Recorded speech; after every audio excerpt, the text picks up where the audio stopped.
smaller cone beads. I think it's just really tiny one. You can able to do closer to the cuticles.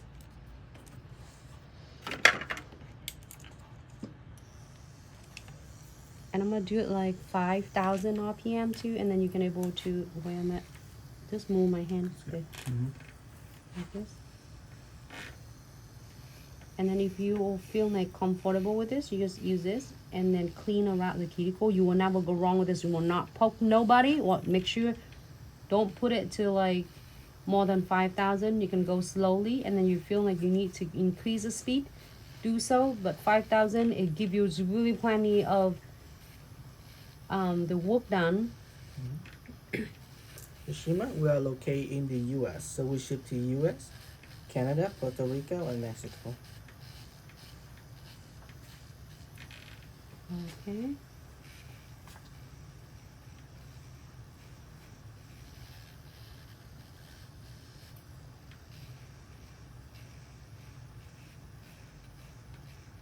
Fabulous. I think I moved everything.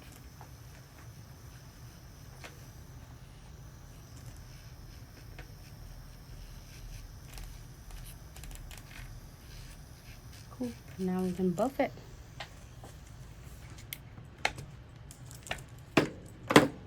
And then you see me doing a lot of different beads throughout different videos. And then I use this one for liquid and powders.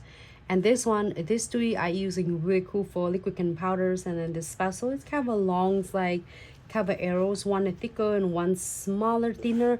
This is for the thicker apex and a thinner apex. This is a really cool kind of a corns beads on the head. It will help to remove a lot of bulks, both on liquid and powder or velvety gels. So that's why, and then the dipping powder, so that it's help you to soaking your existing products faster. And this one will be cleaning up underneath of your cuticles. Underneath of the nails to remove all of the excess stuff that you want to remove. And this is, I love this one. You can cleaning up all the dust, or also clean up a lot of residues from the chromes pigments, or chrome pigments and neon pigments. We're gonna probably need this one in a little bit when we're doing the 3D